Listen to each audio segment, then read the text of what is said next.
मोदी कोई चीज है क्या?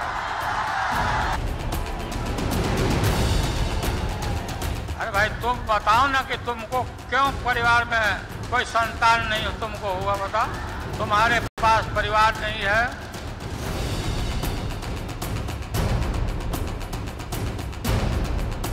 आज पूरा देश एक सुर में कह रहा है, मैं हूं मोदी का परिवार। देश के कोटि कोटि लोग मुझे अपना मानते हैं, अपने परिवार के सदस्य की तरह मुझे प्यार करते हैं। और इसलिए मैं कहता हूं, 140 करोड़ देशवासी यही मेरा परिवार है।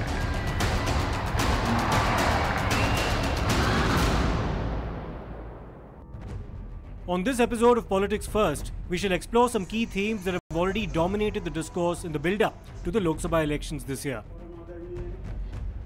Dynastic politics has been a recurring issue when it comes to Indian politics, and the BJP has not hesitated invoking the charge of nepotism against the Congress and many other parties in the opposition, including the key constituents of the India bloc.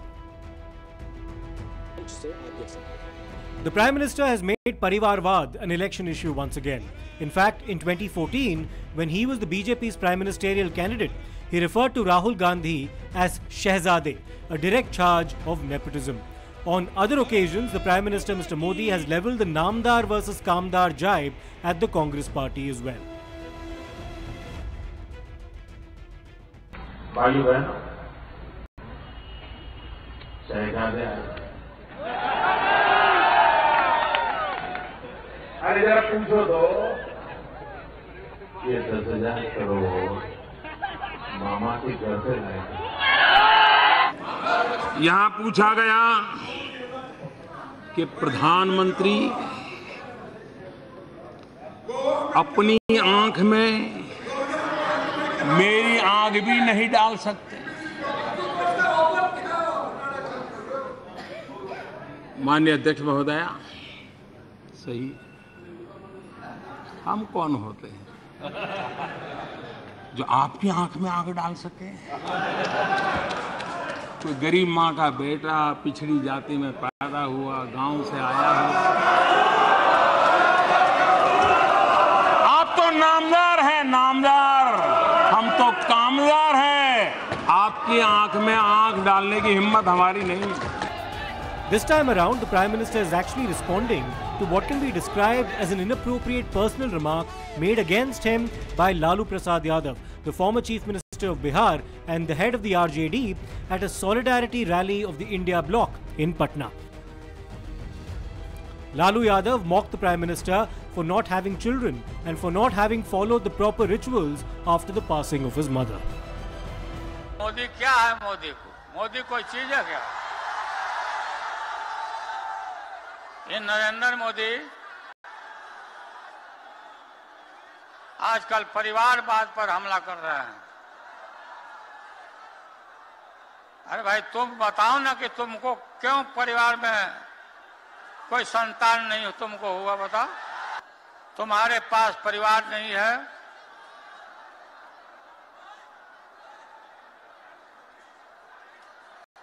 और तुम्हारी माताजी जब, और तुम हिंदू भी नहीं है, तुम्हारी माताजी का जब देहावसान हो गया तो हर हिंदू अपने मां के शोक में केस दाढ़ी बनवाता, दाढ़ी छिलवाता। क्यों नहीं छिलवाया, बताओ? The Prime Minister responded by questioning the locus of dynastic parties to make such claims and said that all of India is his parivar or his family. On cue, the BJP and its supporters made tweaks to their social media handles, adding a suffix Modi ka parivar against their name. आज पूरा देश एक सुर में कह रहा है, मैं हूं मोदी का परिवार। मैं हूं मोदी का परिवार। मैंने मोदी कुटुंबम। आप भी मेरे साथ बोलिए, मैं हूं मोदी का परिवार। मैं हूं।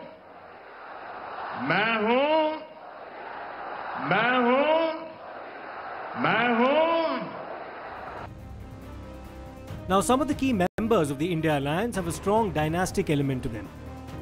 The Congress party may not be headed by the Gandhis right now, but Rahul Gandhi remains the face of the party.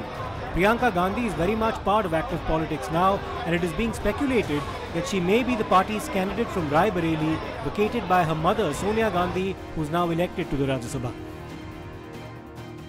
This apart, Akhilesh Yadav of the Samajwadi Party is the son of the former Chief Minister Mulayam Singh Yadav. Lalu Prasad Yadav's son, Tejasvi Yadav, has been a former Deputy Chief Minister of Bihar. Aditya Thackeray is an MLA in Maharashtra, the son of Uddhav Thackeray and grandson of Balasaheb Thackeray. In the Trinamool Congress, the second in command in the party is Abhishek Banerjee, the nephew of the Chief Minister of West Bengal, Mamata Banerjee. Abhishek Banerjee वो तृणमूल कांग्रेस का एक रकम supremo है, और ममता बनर्जी का और जो भाई भतीजा बाकी सब है, उनका लड़का लड़की सब है, इनका आईटी सेल देखता है, कोई दूसरा कुछ देखता है, इसीलिए पूरा परिवार तो बैठा लिया। इसीलिए परिवार तंत्र का खिलाफ ममता बनर्जी नहीं है। ममता बनर्जी परिवार तंत्र का पोषक है। नहीं पोषक होता तो भाईपो का क्या गुण है? इतना नेता है पार्टी में, सारे लोगों का सिर पे बैठा दिया भाईपो को, क्यों? कारण क्या है? क्या गुण है उसका? আমার পরিবার সবাই যদি বলে আমি এমপি ইলেকশনের টিকিট চাই, এমএলএ ইলেকশন টিকিট চাই, তাহলে আমি তো পরিবারতন্ত্র করব। আমি পরিবারতন্ত্র করি না, আমি মানুষতন্ত্র করি, এবং তাই মানুষের পরিবারই আমার পরিবার। আমাদের পরিবার বড় পরিবার, এটা মানুষের পরিবার। मोदी हर गरीब के लिए ज्यादा से ज्यादा अवसर बना रहा है, लेकिन ये बात उन परिवारवादियों को बिल्कुल पसंद नहीं आती जो राजनीति में सत्ता पाने के लिए ही आए हैं। इसलिए वो अपने परिवार को सत्ता के शीर्ष पर रखने के लिए साजिशें करते हैं। ये टीएमसी कांग्रेस लेफ्ट का इंडी गठबंधन भी तो यही करता है। टीएमसी वालों को भतीजे की चिंता है, कांग्रेस वालों को अपने शाही परिवार के बेटे बेटी को आगे बढ़ाना है, लेफ्ट वालों को इन दोनों के साथ तालमेल बनाए रखना है ताकि उसकी भी गाड़ी चलती रहे। इन लोगों को आपके बच्चों की परवाह नहीं है। But the Congress has also hit back at the BJP following the release of two lists of candidates for the Lok Sabha elections. They've pointed out that tickets have been given to Basuri Swaraj from New Delhi, the daughter of the late former Union Minister for External Affairs, Sushma Swaraj.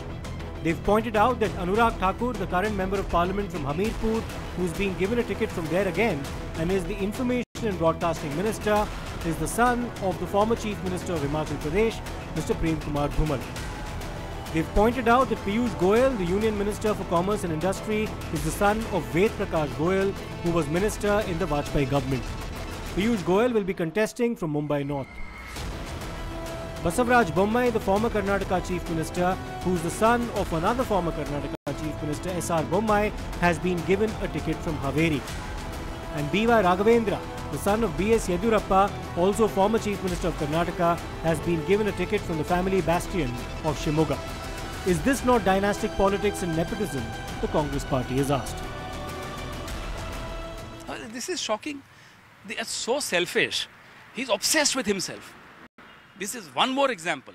You know, every hour, one farmer and two youth commit suicide in this country. What about their parivar? Why don't they change their bio and say किसान का परिवार, जवान का परिवार? हिम्मत है, करिए, करके दिखाइए। ये इतना सेल्फिशनेस और इतना ऑब्सेशन अपने अरे मेरे पर हमला हो गया, मेरे से सवाल पूछ लिया, क्यों आप राजनीति में क्या चुईमुई बनने के लिए आए हैं? ऑफ कोर्स आपसे सवाल पूछे जाएंगे। अच्छा है ना, पहले परिवारवाद को कोसते थे, अब क्या कहेंगे?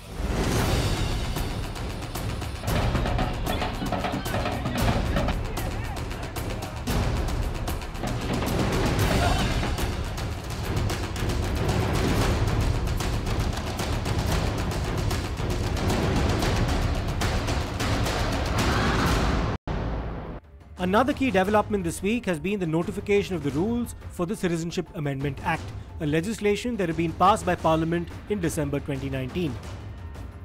The CAA fast-tracks citizenship for persecuted Hindus, Christians, Jains, Parsis, Buddhists and Sikhs from Pakistan, Bangladesh and Afghanistan. Many opposition parties have claimed that this legislation is unconstitutional as it excludes persecuted Muslims from its ambit. BJP का हमेशा अगर निशाना रहा है तो मुसलमान रहा है। सीएए में भी अगर आप देखें तो चुन के सिर्फ मुसलमानों को निशाना बनाया है। आप रिलीजन की बुनियाद पर कानून नहीं बना सकते, इसमें कई सुप्रीम कोर्ट के जजमेंट्स है और राइट टू इक्वालिटी के खिलाफ है। आप कैसे हर रिलीजन को आप उसकी इजाजत दे रहे हैं उनको, और आप जो रिलीजन जिनका इस्लाम है उनको आप नहीं दे रहे। आज़ाद हिंदुस्तान की तारीख में पहली बार ऐसा हुआ है कि ऐसा कानून बना है। हमें कानून में कोई दिक्कत नहीं है, सिर्फ दिक्कत इस बात में है कि धर्म के आधार पे इंसानों को मत बांटो। Mamata Banerjee has gone a step further and reminded people of how the BJP had once conflated the NRC or the National Register of Citizens with the CAA. The BJP had done so in 2018 and early 2019, but backtracked thereafter. Mamata Banerjee, however, has said that the CAA is a deliberate attempt to deprive people of their rights. ইলেকশনের আগে যুদ্ধ খেলা 19 সালেও করেছিল। 2019 সালে এনআরসির নামে আসামে 19 লক্ষ লোকের মধ্যে 13 লক্ষ বাঙালি হিন্দুকে বাদ দেওয়া হয়েছিল। অনেক মানুষ দুঃখে আত্মহত্যা করেছিল। তার মানে এখন যাদের দরখাস্ত করতে বলা হচ্ছে, তার মানে তারা যেই দরখাস্ত করবেন সঙ্গে সঙ্গে তারা নাগরিক থাকা সত্ত্বেও আপনারা বেআইনি অনুপ্রবেশকারী হয়ে যাবেন। তাহলে আপনাদের সম্পত্তি কি হবে, আপনাদের চাকরি বাকরি কি হবে, আপনাদের ছেলে মেয়েদের পড়াশোনা কি হবে, সবটাই বেআইনি ডিক্লেয়ার হয়ে যাবে। আপনাদের কোনো অধিকার থাকবে না। এটা অধিকার কারার খেলা। আপনারা যেই দরখাস্ত করবেন আপনাদের সব নাগরিকত্ব ক্যান্সেল করে দিয়ে, সব অধিকার ক্যান্সেল করে দিয়ে, এটা এনআরসির সাথে কানেক্টেড মনে রাখবেন, আপনাদের ডিটেনশন ক্যাম্পে নিয়ে চলে যাওয়া হবে। এই দরখাস্ত করবার আগে বারবার ভাববেন, একবার নয় হাজার বার, আমরা মানছি না, আমরা মানব না। The Delhi Chief Minister Mr. Arvind Kejriwal also voiced his objection to the CAA, saying that it will give Pakistanis the right to take away Indian jobs.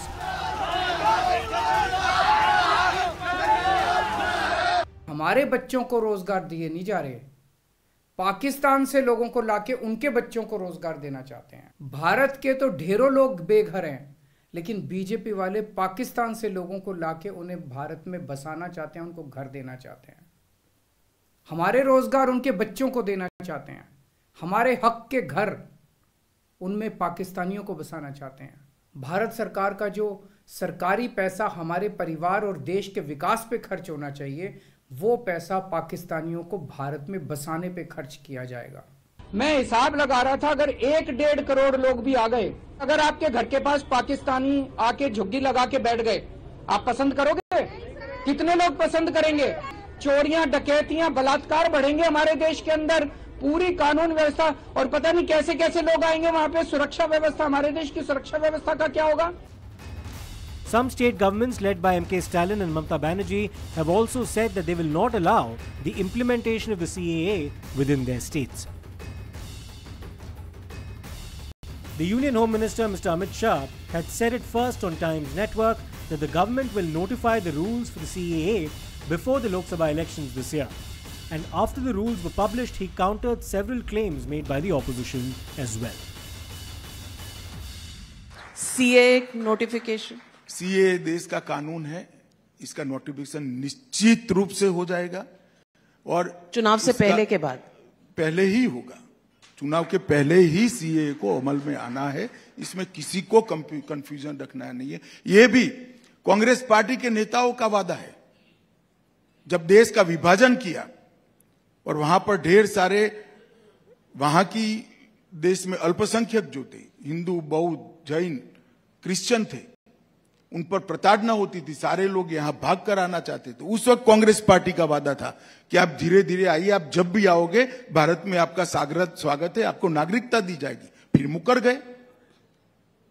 और मैं आज स्पष्ट करना चाहता हूं, सीएए किसी की भी नागरिकता लेने का कानून नहीं है, छीनने का कानून नहीं है। इस देश की माइनॉरिटी को और विशेषकर मुस्लिम भाइयों को भड़काया जा रहा है। देश में किसी की भी नागरिकता सीएए छीन ही नहीं सकता, क्योंकि कानून में प्रोविजन ही नहीं है। सीएए जो शरणार्थी आए हैं पाकिस्तान और बांग्लादेश से धार्मिक प्रताड़ना के कारण, उनको नागरिकता देने का कानून है, और मैं मानता हूं इसमें किसी का विरोध नहीं होना चाहिए। सारे विपक्षी दल, ओवैसी हो, राहुल गांधी जी हो, या अरविंद केजरीवाल हो, या ममता जी हो, ये झूठ की राजनीति कर रहे हैं। इसलिए टाइमिंग का महत्व नहीं है। भारतीय जनता पार्टी ने 2019 में अपने घोषणा पत्र में कहा है कि हम सीएए लेकर आएंगे और पाकिस्तान, अफगानिस्तान और बांग्लादेश के जो शरणार्थी है उनको नागरिकता देंगे। तो भारतीय जनता पार्टी का एजेंडा बहुत स्पष्ट है और वो एजेंडे के आधार पर हमें बहुमत मिला है। 2019 में ही ये बिल संसद के दोनों सदनों ने पार कर दिया। उसके बाद कोविड के कारण थोड़ा लेट हुआ। अब टाइमिंग का क्या महत्व है?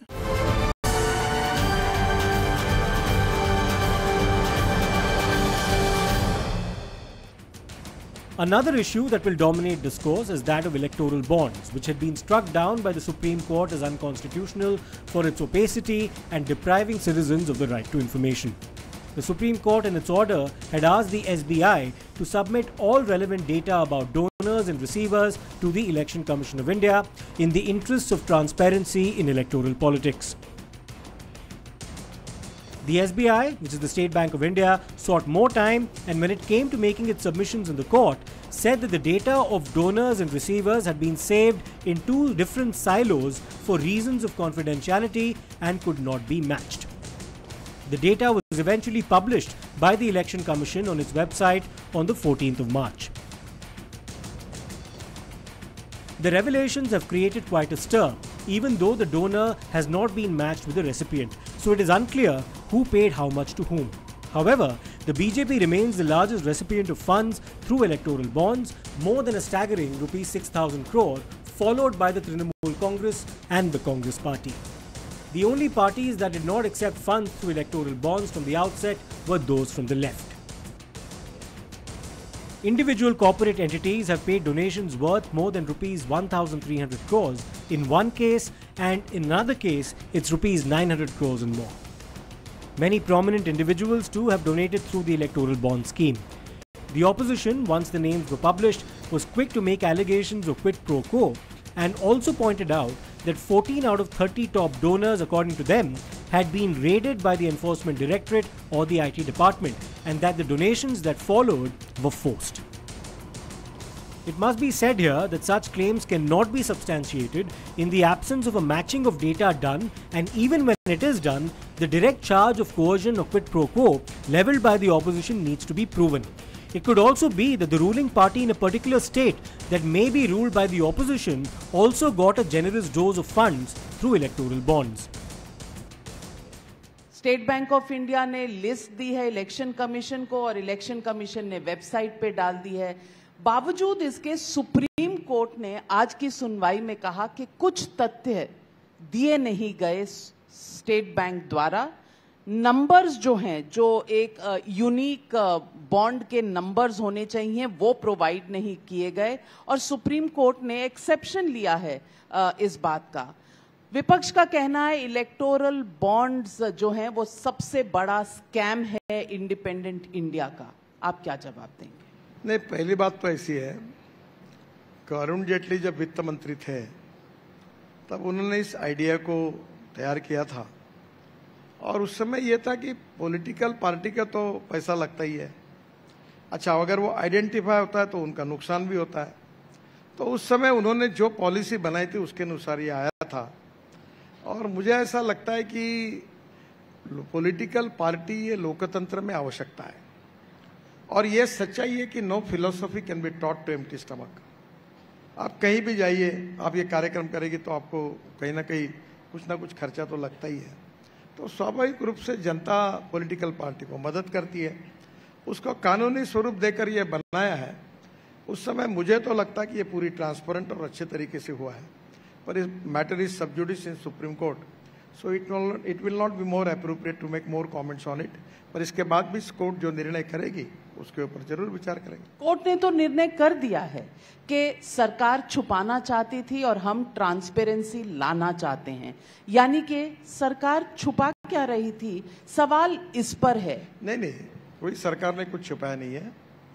जो कानून जैसे बना था, जो पॉलिसी बनी थी, उसके अनुसार ही बॉन्ड्स गए थे, उसी प्रकार से लोगों ने जमा किए थे। तो ये सरकारी नियमों के अधीन होकर ही ये सब हुआ था। सरकार ने कोई बात छुपाने की कोशिश ना कल भी की थी, ना आज भी की है। The matter once again went to the Supreme Court, and the court has now said that the SBI needs to respond by the 18th of March on the demand that the unique identification numbers of each electoral bond also be published so that the data can be matched. The electoral bonds issue is not yet over and done with. There is a lot yet to happen this election campaign.